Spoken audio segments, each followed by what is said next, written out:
आपका यूनिक प्रज्ञान यूट्यूब परिवार में मैं प्रज्ञान सर हार्दिक स्वागत करता हूं, वंदन करता हूं, अभिनंदन करता हूं। प्यारे साथियों, हम लोग अध्ययन कर रहे थे छायावाद का, और छायावाद के अध्ययन श्रृंखला में हम लोगों ने अध्ययन कर लिया था प्रसाद, पंत और निराला पर। और आज की इस पाठचर्या को वहीं से प्रारंभ करेंगे जहां पर हम लोगों ने पिछली पाठचर्या में लिया था विराम। तो आज हम लोग अध्ययन करने वाले हैं महादेवी वर्मा जी के संदर्भ में और उसके आगे की पाठचर्या को। तो इस पाठचर्या को प्रारंभ करें इससे पूर्व अगर वीडियो को पहली बार देख रहे हैं अथवा चैनल पर नए हैं तो कृपया चैनल को सब्सक्राइब, वीडियो को लाइक और शेयर करना बिल्कुल ना भूलें। तो बिना समय गंवाए प्रारंभ करेंगे आज की इस पाठचर्या को और देखेंगे आज का अध्ययन।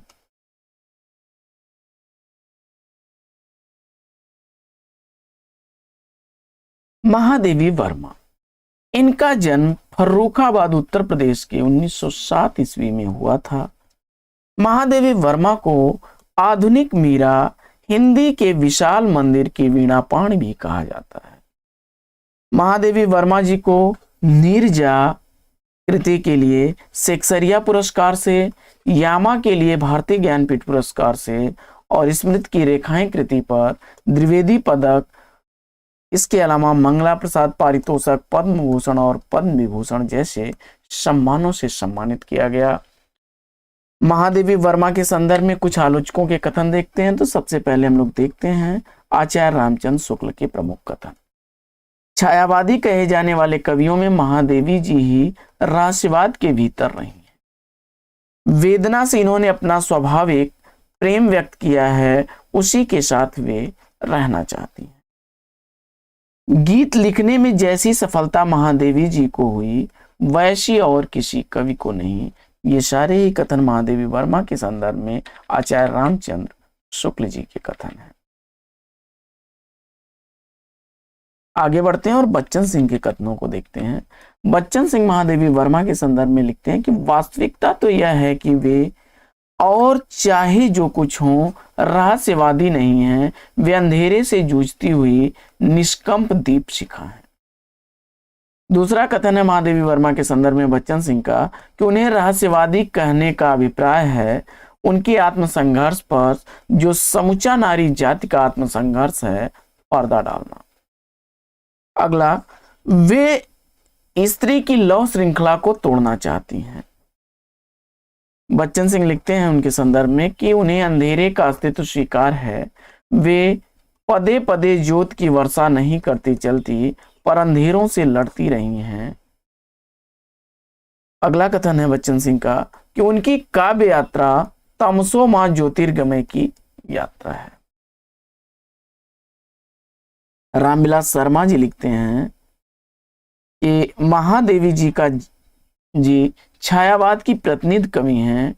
उनमें छायावाद का निराशावादी पलायनवादी पक्ष है तो जीवन और सौंदर्य की आकांक्षा तथा स्वस्थ मानवतावादी पक्ष भी है। महादेवी वर्मा का जन्म देखते हैं। महादेवी वर्मा का जन्म 1907 ईस्वी में हुआ था और इनकी प्रमुख काव्य रचनाओं में निहार और रश्मि है। निहार 1930 ईस्वी की प्रकाशित रचना, वहीं रश्मि 1932 ईस्वी की प्रकाशित रचना है। नीरजा कृति का प्रकाशन वर्ष नगेंद्र और विश्वनाथ त्रिपाठी 1935 ईस्वी मानते हैं, जबकि 1934 ईस्वी स्वीकार करते हैं रामस्वरूप चतुर्वेदी जी। शांति गीत का प्रकाशन वर्ष 1936 ईस्वी है। यामा कृति 1940 ईस्वी की प्रकाशित रचना मानते हैं विश्वनाथ प्रसाद त्रिपाठी, वहीं हजारी प्रसाद द्विवेदी जी से 1936 ईस्वी की प्रकाशित रचना मानते हैं। दीपशिखा का प्रकाशन वर्ष 1942 ईस्वी उन्होंने माना है। यामा में निहार, रश्मि और नीरजा तथा सांध गीत की कविताएं सम्मिलित हैं। डॉक्टर नगेंद्र ने लिखा है कि दीपशिखा के गीतों की अनुभूति पार्थिवी मानते हुए इसके मूल में काम का स्पंदन है। डॉक्टर नगेंद्र जहां कहते हैं कि मुझे आधुनिक काव्य की आध्यात्मिकता में एकदम विश्वास नहीं, वहीं धनंजय वर्मा कहते हैं कि मुझे आधुनिक काव्य की आध्यात्मिकता में पूर्ण विश्वास है। निहार काव्यकृति के संदर्भ में लिखते हैं कि भूमि क्षमा करें, निहार जो काव्यकृति है उसकी भूमिका अयोध्या सिंह उपाध्याय हरिऔध जी ने लिखी है।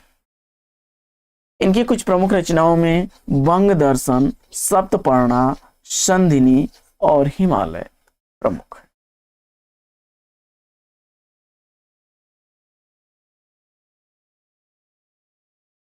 वर्मा जी द्वारा लिखा गया गद्य साहित्य की अगर बात की जाए तो अतीत के चलचित्र 1941 ईस्वी का, स्मृत की रेखाएं 1943 ईस्वी, जिसे कुसुम राय 43 ईस्वी मानती हैं, जिसे कुसुम राय 1945 ईस्वी की रचना इसे मानती हैं। मेरा परिवार का प्रकाशन वर्ष 1971 ईस्वी है। स्मृति चित्र 1973 ईस्वी का, पथ के साथी 1956 ईस्वी का। श्रृंखला की कड़ियां 1942 ईस्वी। आचार्य हजारी प्रसाद द्विवेदी इसी रचना को 1948 ईस्वी का मानते हैं। महादेवी वर्मा जी ने इस रचना में भारतीय नारी की समस्याओं का विवेचन किया है। इसमें युद्ध और नारी, नारीत्व का अभिशाप, आधुनिक नारी इत्यादि निबंधात्मक रचनाएं संकलित हैं। क्षणदा इनके द्वारा लिखा गया निबंध 1956 ईस्वी का। साहित्यकार की आस्था तथा अन्य निबंध 1962 ईस्वी का है, जिसे गंगा प्रसाद पांडे ने संपादित किया था। संकल्पिता और संभाषण भी इनके द्वारा लिखी गई निबंधात्मक रचनाएं हैं। साहित्यकार की आस्था तथा अन्य निबंधों में कुछ प्रमुख निबंध जो संकलित हैं उसको देख लेते हैं। तो विज्ञप्ति, साहित्यकार की आस्था, काव्य कला, छायावाद, वैज्ञानिक युग की समस्या, रहस्यवाद, सामयिक समस्या, गीत काव्य और यथार्थ और आदर्श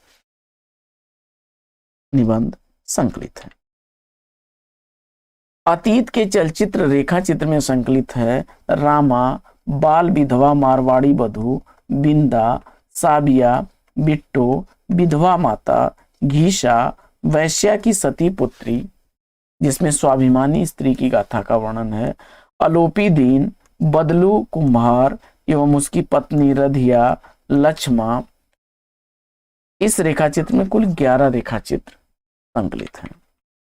स्मृत की रेखाएं संस्मरण कृति में भक्तिन, चीनी फेरी वाले वस्त्र विक्रेता, बदरी केदार यात्रा के 2 कुली बंधु जंग बहादुर और धन सिंह, निर्धन गृहवधु मुन्नू की माई, ठकुरी बाबा, बिबिया धोबिन और मूक ममतामयी मां गुंगिया का वर्णन देखने को मिल जाएगा। इनके द्वारा लिखा गया पथ के साथी संस्मरण में प्रणाम रविन्द्रनाथ टैगोर, मैथिली शरण गुप्त, सूर्यकांत त्रिपाठी निराला, सुभद्रा कुमारी चौहान, जयशंकर प्रसाद, सुमित्रा नंदन पंत और सियाराम शरण गुप्त जी के संदर्भ में संस्मरण संकलित है।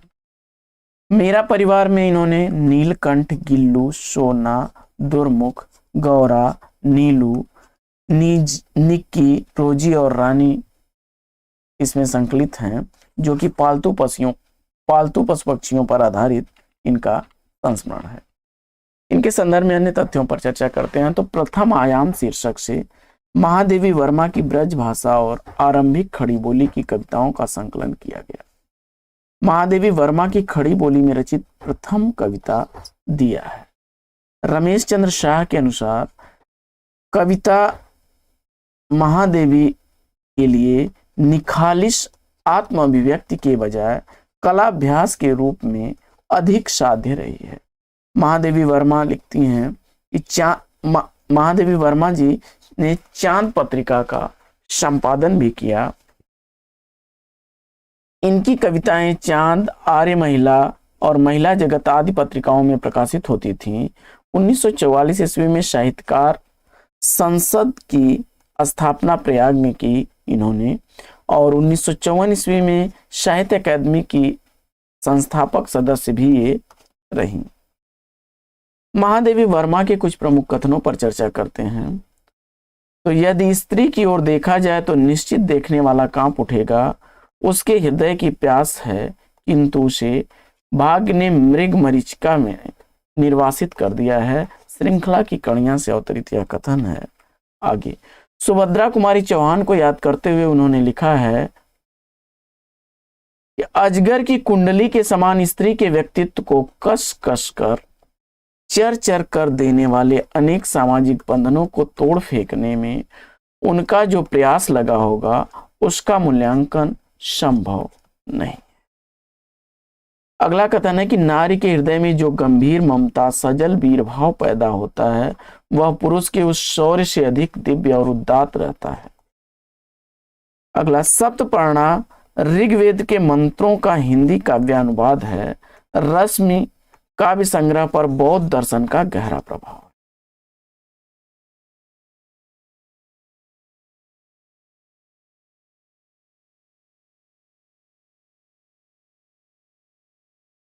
इसके बाद हम लोग बढ़ते हैं आगे और छायावाद के कुछ अन्य कवियों पर कर लेते हैं चर्चा।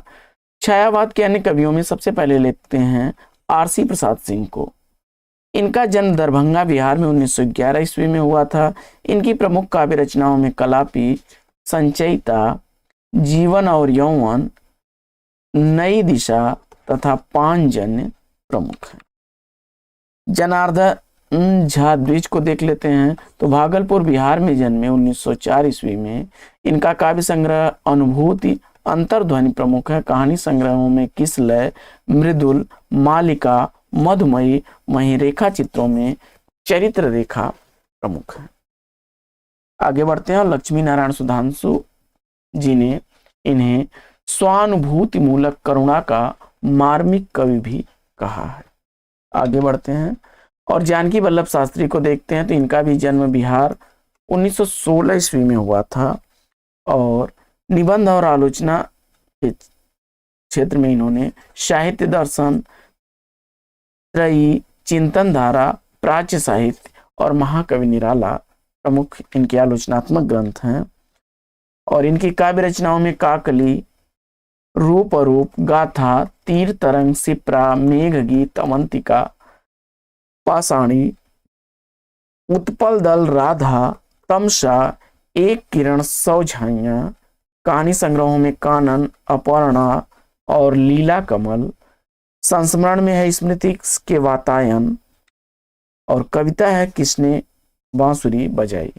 इसके अलावा लक्ष्मी नारायण मिश्र ने अंतर्जगत, गोपाल सिंह नेपाली ने पंछी और रागिनी रचनाएं, डॉक्टर नगेंद्र की वनमाला और छंदमयी, वंशीधर विद्यालंकार का मेरे फूल साहित्य और देववन प्रमुख हैं। रामकुमार वर्मा जी को देखते हैं तो रामकुमार वर्मा जी का जन्म 1905 ईस्वी में मध्य प्रदेश में हुआ था और वीर हमीर, चित्तौड़ की चिंता, अंजलि, अभिशाप, रूप राशि, निशीथ, चित्ररेखा, चंद्र किरण, संकेत, जौहर, एकलव्य। गद्य गीत इनका है हिमहास। आलोचना में समालोचना, कबीर का रहस्यवाद प्रमुख है। साहित्य इतिहास में हिंदी साहित्य का आलोचनात्मक इतिहास 1938 ईस्वी का है। एकांकी और नाटकों में पृथ्वीराज की आंखें, रेशमी टाई, रूप रंग, शिवाजी, चारुमित्रा, विभूति, सप्त किरण, रिमझिम, कौमुदी महोत्सव ये प्रमुख एकांकी संग्रह हैं रामकुमार वर्मा के। राज रानी सीता, विजय पर्व ये नाटक हैं इनके और इन्होंने हिंदी गीत काव्य, कबीर पदावली, आधुनिक हिंदी काव्य पर का संपादन भी किया। चित्ररेखा कृति पर इन्हें देव पुरस्कार से सम्मानित भी किया गया। आगे बढ़ते हैं। सुमिंद्रानंदन पंत ने इनकी एकलव्य काव्य कृति को छायावादी अभिव्यंजना का श्रेष्ठ महाकाव्य कहा है और इन्हें आधुनिक हिंदी का जनक भी माना जाता है। उदय शंकर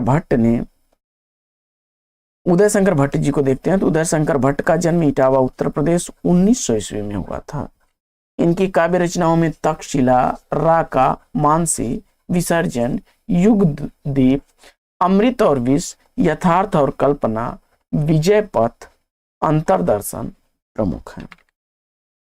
नाटकों में विक्रमादित्य, दाहर अथवा सिंध पतन मुक्तिपथ, शक विजय, अंबा, सागर विजय, कमला, अंतहीन अंत, क्रांतिकारी, नया समाज, पार्वती आदि जो है नाटक हैं इनके। उदय शंकर भट्ट के गीति नाटकों में मत्स्य गंधा, विश्वामित्र और राधा प्रमुख हैं। पद नाटकों में अशोक वन वंदिनी है।